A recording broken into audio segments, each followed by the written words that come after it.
El de Dune, de Paul Atreides. Buenísimo, creo que es de los mejores que me ha quedado. ¿Pero qué personaje fue? Paul Atreides. ¿Cuál era ese personaje? El principal, güey. Ah, el morro. El morro. ¿Cómo se llama este güey? El Tacarela, ese vato. Lisan Al-Gaib. El Timothée Chalamet. Sí, Timothée Chalamet, sí. Ese güey. Qué buena movie, Dune. La primera estuvo... ¿Ya viste las dos? La vi las dos. Sí. La primera se me hizo muy lenta. Sí, pues honestamente no entendí mucho, pero fue una introducción muy grande. Pero la segunda se me hizo muy buena. ¿Y qué vamos a spoilear o no? Pues sí, digo... Que ya la gente la debe haber visto, ¿no? Bueno, y si no la has visto, pues nada más mátalo aquí. Sí, pero, por ejemplo, te quiero preguntar, ¿tú qué interpretaste del personaje? O sea, ¿cuál fue tu interpretación de lo que sucedió? Fíjate que la vi, pero no me he dado ese tiempo de realmente... Pero así, a primera instancia, ¿qué es lo que sientes sobre el personaje? Sobre el personaje principal... Ajá. No sé, ahora que me preguntas, me gustaría volver a verla. Yeah. O sea, como que las cosas que iba a decir es de que, no estoy seguro. Ya. Spoiléame, dime. Ya, ¿quieres que te hazme la tarea. Pues es un antihéroe. Dime qué decir. Es un antihéroe. Okay. O sea, realmente, yo sé que muchos salieron de la película pensando en como que, güey, el vato encontró su destino y su camino y lo logró. Pero realmente no, güey. Realmente los utilizó a todos. Es un villano. O sea, realmente Paul Atreides es un villano. Porque... obviamente también muchas cosas cobran sentido cuando tienes un poquito más de contexto en el libro y eso. O sea, este güey, para recapitular, este vato sale de su tribu y llega a la tribu nueva que está la morra esta Zendaya, se enamora de ella y luego eventualmente se vuelve el Mesías. Mesías. Pero todo eso fue fabricado. Sí. Fue un mito fabricado. O sea, haz de cuenta, hay que entender un poquito, lo que ayuda mucho es entender como un poquito el contexto del libro, porque pues obviamente la película no te lo entrega. Pero realmente es que, ¿te acuerdas del grupo de las morras, las Bene Gesserit? Bueno, ese grupo de las morras es un grupo de puras morras que son como consejeras políticas y demás del reino. Ya ves que hay una que es como el consejero del emperador y luego hay una que está en los Fremen y demás. Pero es una orden que también ha desarrollado habilidades, como pudiste ver, la de la voz y demás. O sea, ha desarrollado habilidades, pues, extraordinarias, pero que iniciaron hace 10,000 años antes de la historia un proyecto del elegido. El nombre era... No me acuerdo. O sea, este güey es el proyecto de estas morras, ¿no? Pero pudo haber sido cualquiera. O sea, te cuenta que el proyecto consistía en un programa de cría en donde casi eugenesia, en donde seleccionaban, o sea, identificaban genes o personas con cualidades extrañas. La mamá era una de ellas, ¿no? La mamá era una de ellas. Ok, si no la ves de esa manera. Y por ejemplo, cobra sentido, ¿te acuerdas que de repente hay una morra que va con el pelón, el sobrino, el Fade Rata, y se embaraza de él? ¿Te acuerdas? No me acuerdo de esa escena. En la 2. Bueno, era parte del programa de cría. O sea, el programa de cría de las Bene Gesserit consistía en que iban calcularon todo bien cabrón y decían que en 10,000 años, y el programa iba a terminar y en esa generación de 10,000 años después, trazando todas las cruzamientos que iban a hacer, porque también por eso eran puras morras. Por un lado para mantener la orden, pero también para justamente preservar los genes de las personas que identificaban con cualidades extraordinarias y cruzarse con ellos. O sea, así era como preservaban esos genes. Y haz de cuenta que habían hecho este programa de cría de 10,000 años y donde decían que después de 10,000 años, la última generación, en donde se iba a salir este elegido, que iba a ser como un superhombre, iba a ser haz de cuenta que esta morra, la mamá de Paul, iba a tener a una niña y a esa niña la iban a cruzar con Fade Rata. Y de ese cruzamiento iba a salir el Mesías. Pero la morra la desobedeció. Entonces, de hecho, hay una parte en la película en donde la reverenda madre le dice a Jessica, se llama Jessica la mamá, le dice, tú nos desobedeciste. Tú debiste haber tenido una niña. Porque eso es a lo que se refiere. Pero tuvo a Paul. Pues, no te explican muy bien por qué. Unos sugieren que porque pues, quería mucho, se enamoró mucho del duque.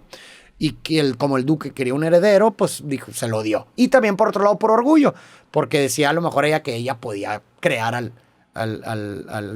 este Mesías. Entonces, pero había una elección de si es hombre o mujer o por qué. Porque las Bene Gesserit, te digo que habían desarrollado cualidades físicas y mentales que les permitía escoger. Que les permitía, tenían una de las habilidades era el dominio, control de su cuerpo. Entonces les permitía manipular su cuerpo para producir una mujer. Sí, me falta verla bien, güey. La neta es que no, pero es que esas cosas son contextuales del libro. Pues si eso no tenía ni puta. O sea, sí me acuerdo de que existía esta facción de mujeres y las veía presentes en distintas escenas que son parte de lo mismo, pero no había entendido la... Y el objetivo de esta orden era que este Mesías, que iba a ser controlado por ellas, evidentemente, tomara poder y pues guiar al universo conocible a un mejor futuro. Ese era su plan, ¿no? Ponerlo en el poder. Y para lograrlo, güey, habían diseñado una misión que se llamaba la misionera protectiva, una cosa así, que se trataba, como esta orden tenía agentes por todo el imperio, hasta en los pueblos, como viste en los Fremen, la misionera protectiva consistía en implantar mitos y profecías. Sí, eso es lo que se dan cuenta inmediatamente. En la primera conversación. ¿No? Pero eso es fabricado. Sí. Me explico. O sea, no es que este güey sea un mesías. O sea, claramente iba a tener habilidades excepcionales que nadie había visto porque las Bene Gesserit solamente habían sido mujeres. Sí, eso es fabricado para que la gente lo siga, ¿no? ¿O para qué te refieres? O sea, para generar esa figura mesiánica. Ajá, pero él no era ningún mesías. Sí. O sea, pudo, como lo dijo la reverenda madre ahí, pudo haber sido el pelón también. O sea, el chiste es que estos obviamente iban a tener habilidades excepcionales porque son producto del programa de eugenesia que estos habían hecho. Entonces, claramente iban a tener eso. Y además, pues iban a coincidir con, la madre, obviamente, imagínate ver a una persona con habilidades excepcionales que se lo iban a atribuir a milagros cuando en realidad no es que sean milagros. Es nada más, este güey es como una especie de Bene Gesserit hombre. Y como nunca había habido un Bene Gesserit hombre, pues a la hora de ver un hombre, güey, con esas habilidades de las Bene Gesserit, pues es como a la madre, güey. ¿Y por qué? Digo, ya se pone bien interesante, pero ¿por qué un hombre? Las Bene Gesserit solamente tenían mujeres. Solamente eran mujeres. Okay. Solamente tenían mujeres. Ajá, solamente tenían mujeres. Ya, okay. Y haz de cuenta que, pues no sé, como viste con el Fade Rata, se embarazaban de él. O por ejemplo, el Duque, pues era parte también de que lo habían seleccionado. Y esta morra, la Jessica, se embarazó de él, de Paul. Sí. Pero pues realmente se terminó enamorando de él, pero era parte del programa. Y de hecho luego te dicen, ¿te acuerdas que Jessica es Harkonnen? Es la hija del varón Harkonnen, ¿te acuerdas? Sí. Porque también es parte, esta es la cruzada de genes, ¿verdad? O sea, realmente. ¿Y por qué un hombre? Porque digo, ya es parte de los principios del libro y de la realidad de ese mundo, pero haz de cuenta que las reverendas madres de las Bene Gesserit solamente tenían acceso, o sea, ya ves que cada cultura tenía una forma de convertirse en reverenda madre y en el de los Fremen era tomándose ese líquido. Entonces, cuando tú te convertías en reverenda madre, desbloqueabas tu mente y desbloqueabas todos los recuerdos de todas las reverendas madres anteriores de todas las generaciones. Entonces tenías acceso al pasado. Ya. Las mujeres solamente. Pero por alguna razón que pues no te especifican mucho en el libro, lo dejan muy al aire, es que no tienen acceso a los recuerdos de los hombres. Ya. Entonces, por eso o sea, en ellas habían diseñado a este... Pero los recuerdos de los hombres, ¿Bene Gesserit también? ¿O hombres a qué te refieres? ¿Hombres en general? O... Ajá, o sea, los recuerdos masculinos, haz de cuenta. Pero no había figuras masculinas en la tribu, ¿no? Los papás, ¿verdad? Ya, o sea, los papás, imagino, ajá, o sea, tiene que haber vatos, nada más que solamente el de... O sea, era una sociedad matriarcal en donde los hombres eventualmente se olvidaron y no eran tenían los papás de las hijas, ¿verdad? Pero ya no había, o sea, ya no hay más que este vato, ¿o sí hay? No, claro, sí. Pues por ejemplo, esta Jessica bueno, es una Bene Gesserit. Sí, ya te entendí, son los papás. Harkonnen, el Harkonnen, el vato, el tío, pues es el Duque, por ejemplo, sí. El papá de ella, o el Duque, ¿sí? Entonces, se dice, o se especula que no podían... bueno, hay una teoría que se me hace sentido que porque hay una que dice que porque no tienen el cromosoma Y, entonces ya sabes, ¿no? O sea, pero hacemos una mamada. Pero hay una que me hizo más sentido que es como... o sea, que no tienen el cromosoma Y para recordar. Exactamente. Ya que el cromosoma es el portal. El X o el Y, sí. Porque las mujeres tienen XX y los hombres XY, ¿no? El Y, exactamente, sí. No tenían exactamente. Entonces, X. El punto es que... hay otra que se me hace mucho más sentido, que es como, más bien, que como, pues, históricamente, o sea, es muy traumático, pues, los recuerdos masculinos son de guerra, violaciones y la chingada, entonces como que sí pueden acceder, pero realmente es demasiado, es insoportable el dolor, porque justo, o sea, cuando tú accedes a los recuerdos, accedes también a lo doloroso y al sufrimiento, y te acuerdas que cuando esta Jessica se convierte en reverenda madre, ella es de que le dice, oye, pues sí, no me acuerdo qué pasa, pero ella dice como que puta, güey, voy a exponerme a todo el sufrimiento y dolor de generaciones. Claro. Entonces como que por ahí pudiera ser que no tienen acceso a esa parte. X, el punto es que el Quiet Haderach, o no me acuerdo cómo se pronunciaba, sí iba a tener acceso tanto a las partes de las mujeres como los hombres. Por eso cuando Paul ya se toma esa madre y se convierte como en un reverendo madre masculino, acuérdate que ya puede ver todos los futuros. Tiene acceso a todos los futuros. No había entendido eso. Tiene acceso a todo, y puede ver todos los futuros posibles. Puede ver también, tiene acceso a los recuerdos masculinos. ¿Pero por qué los futuros? Porque, pues, eso ya es principio de la película. Ya está fluyendo en el espacio-tiempo. Exactamente. Y ya, güey. Pero a lo que voy es que por eso es un antihéroe, güey. Porque el vato los usó.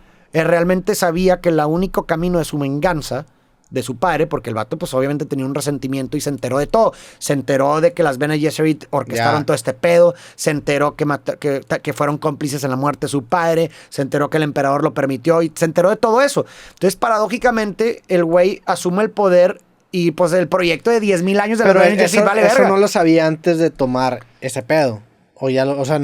Acuérdate que lo fue sabiendo porque esta doctora Kings le dijo que el emperador había orquestado todo. Acuérdate que se fue enterando de todo con el tiempo, hasta el punto de enterarse también de que las Bene Gesserit habían sido cómplices y guardaron silencio en el asesinato de su padre. Entonces, pues, obviamente, ¿qué pasa ahora, güey? Que el plan de 10,000 años de las Bene Gesserit valió madre, güey. Entonces, y este vato, pues, con todo este rencor, sucumbe a su venganza y por eso es un antihéroe, güey, porque el vato vio el futuro, que la única forma de poder tomar venganza con todos sus enemigos era por la Guerra Santa.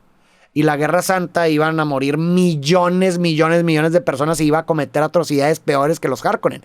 Y aún sabiendo eso, el vato utilizó a los Fremen y dijo, güey, voy a alimentar la profecía porque es la única forma en la que puedo obtener mi venganza. Entonces realmente usó a estos vatos, güey. No le interesaba realmente su bienestar, güey. O sea, los usó, se aprovechó la profecía porque era la única forma de conseguir un ejército fuerte y vengarse de todos sus enemigos. Pero para eso era la Guerra Santa, güey. O sea, realmente... De hecho, yo me clavé, güey. Hay demasiadas cosas de esa película que no había entendido, güey. Todo eso lo hice, o sea, lo hice en mi análisis y lo voy a subir. Y pues realmente también... Es bien interesante porque te das cuenta, y luego ya leí que el propósito del autor con esta saga era justamente advertir sobre las figuras carismáticas, líderes carismáticos que de repente aparecen en la sociedad, pero pues deberían de venir con un signo de advertencia, de peligro, porque históricamente incluso... O sea, esa era la intención del autor, advertir sobre que a figuras populistas, líderes carismáticos...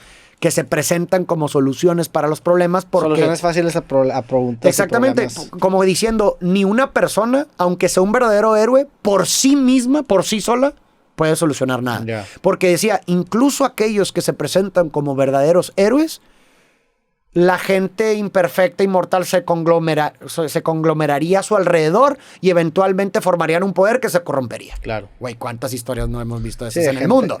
Incluso aunque sea un verdadero héroe, incluso. Llega a ese nivel de poder y se corrompe. Pues la gente, sus seguidores, sus discípulos y demás.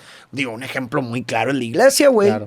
O sea, imagínate, ¿no? Jesús, una figura, imagínate un verdadero líder, profeta y enseñanzas buenas, pues... sus seguidores se terminan conglomerando y forman un poder en donde naturalmente ese poder se termina abusando y corrompiendo.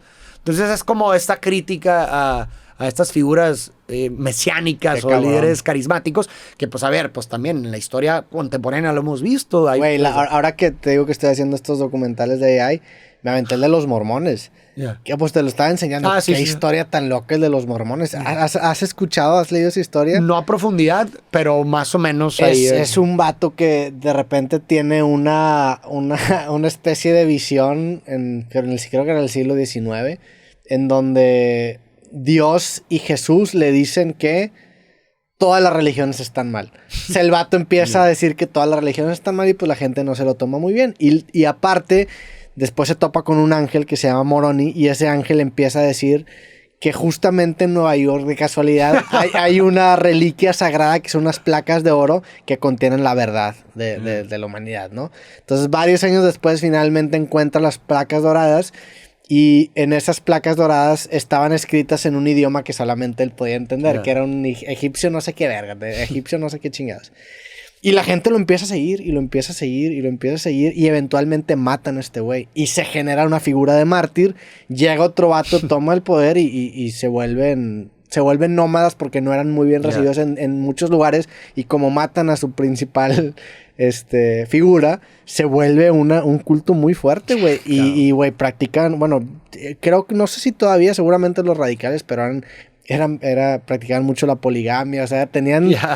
Está bien interesante la historia de los mormones, pero sí nace por una figura mesiánica. Y que luego, insisto, imagínate por un segundo que tal vez el vato tenía buenas intenciones y era un buen tipo y lo que sea. Ya, güey, o sea, ya si la gente que se conglomeró alrededor de eso ya se cuentan historias y eventualmente se pierde completamente lo que era.